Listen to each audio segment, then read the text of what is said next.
I'm Elora Tran. And I'm Jason Lee. And I haven't seen you for a while, Jason. You've been off to Vietnam. Yeah, I was there for like almost 2 months. Yeah? How was the weather over there compared to here? Man, I thought Arizona was crazy, but Vietnam is different. Humid. Yeah? Humid, oh man. Very humid. The humidity was like crazy. I stayed in the hotel all the time.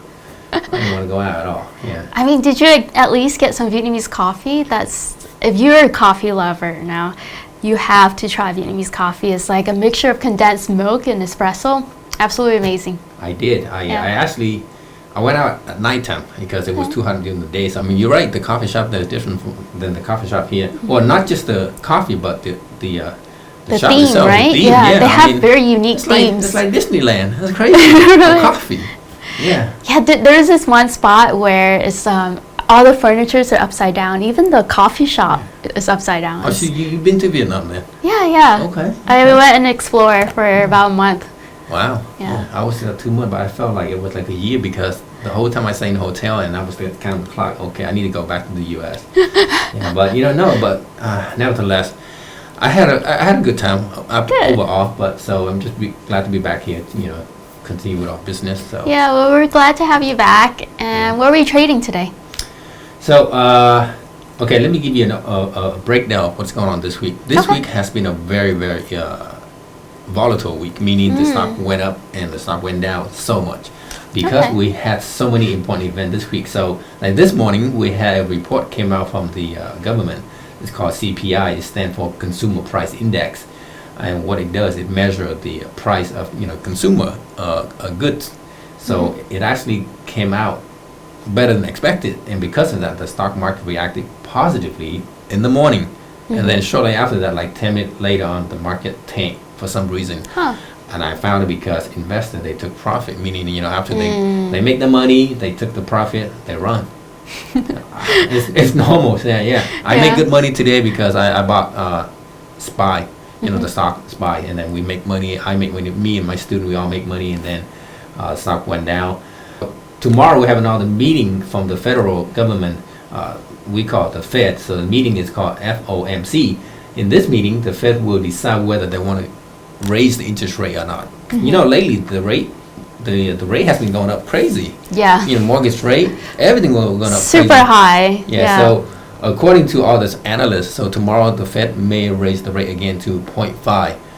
If they do so, the market will react probably in a good way because that's exactly what everybody wants. But if the Fed raise the rate higher than 0.5, then it's not good. So why is that? Could you explain a little bit to the viewers why 0.5 matters so much? Well, last quarter, the Fed, they raised the rate to 0.75. Okay. So this time, the Fed, according to the chairman of the Fed, Jerome Powell, he said he's going to raise 2.5 only this time because he thinks the economy is in a better shape right now. It's getting stable. It can handle 0.5. So if they do raise it to 2.5, then I think we're not going to have a like turmoil or anything chaotic with the stock market. But if he decides to raise it higher than 0.5, then all hell break loose. To be honest with you, there we're going to have a bad day tomorrow. So tomorrow, right around 10:30 a.m. California time, they will conclude the meeting. The meeting actually started today and it's going to end tomorrow. So the 2 days meeting that Fed does this every month or so.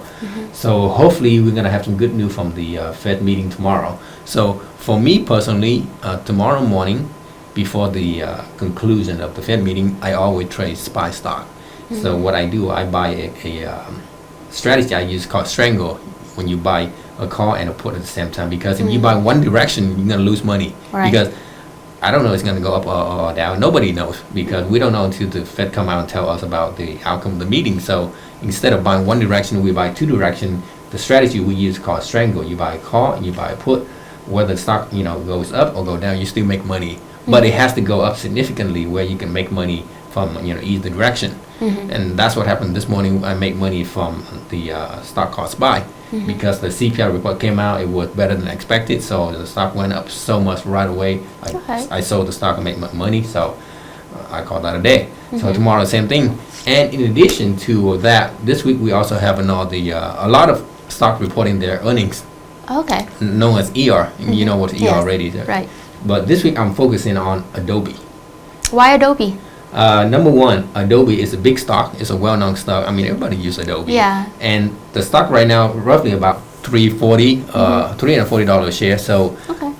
on Thursday, after the market close, they will report their ER. So I strongly believe this time they're gonna move anywhere between $20 to $30, which is a lot. Yeah, but that's because that's how Adobe does. For me to go into this ER, I'm not gonna buy the stock because it's too expensive. So what I'll do, I'll play option instead. Option is a lot cheaper, but again, we don't know which direction it's gonna go. So you do the strangle method again? The strangle method will not work this time because the strangle method will cost so much money. SPY, the option of SPY is cheap, but the option of Adobe is extremely expensive. It can cost, like for example, I spend about $450 on one contract equal to 100 share of SPY yesterday, which is doable, just few $100. But if you spend, if you decide to use strangle on Adobe, it will cost you anywhere between $1,000 to $2,000. I don't like to risk that much when it's come to ER because ER you can lose your money in one day. That's it. You can't gain it back if you lose it. So instead of doing that, I use a strategy called debit call or debit put. It's a lot cheaper. Now I'm not gonna explain this video because it's too much work and too much detail. But Another video. But it's called debit call and debit put. It's extremely cheap, affordable. It will cost you no more than about $400 at the most. Okay. Yeah, and you can make pretty good money out of it That's too. not bad. I mean, No, it's not bad. a lot of people would have like $400 to invest, right? Oh, that's cheaper than you can go now. I know you've been going out to expensive places. Those so. cocktails, man. So that's what I'll do. There are other like ER this week, but I'm not focusing on anything except for Adobe because I know Adobe well.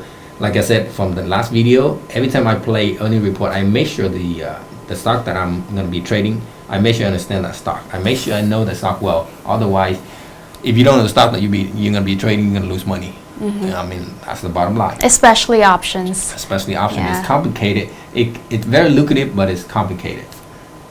Right. All right. Anything else you got for me? I mean, that's it for today. I mean, that's a lot of information to take away. And join us for our next episode. Follow Jason's YouTube. How do people find your YouTube? Yeah. My channel is called Invest and Travel right now because it is highly ranked on YouTube, fortunately. So if you go on your YouTube channel and you put in Invest and Travel channel, you see my face right away. And for me, it's just my name, youtube.com/Elora Tran, ELORATRAN. And I'm sorry I didn't get you anything from Vietnam. That's fine. Next time, though, I'll hold you to it. Okay. I'm not sure I want to go back there because, man, that 24 hours flight, it is Oh, too man. much. It is too much. 20 is not bad before. It used to be 24 or 20, like Well, 9 no, hours, it is- including Well, layover. layover was crazy.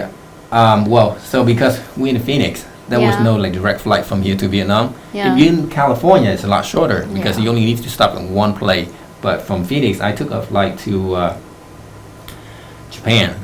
No, actually, no. I take that back. From here to LA, from LA to Japan, then Japan to Vietnam. Yeah. So 3 different places. Oh, man. And each time like layover anywhere between 2 to 5 hours. So the whole time it took almost like 30 hours total.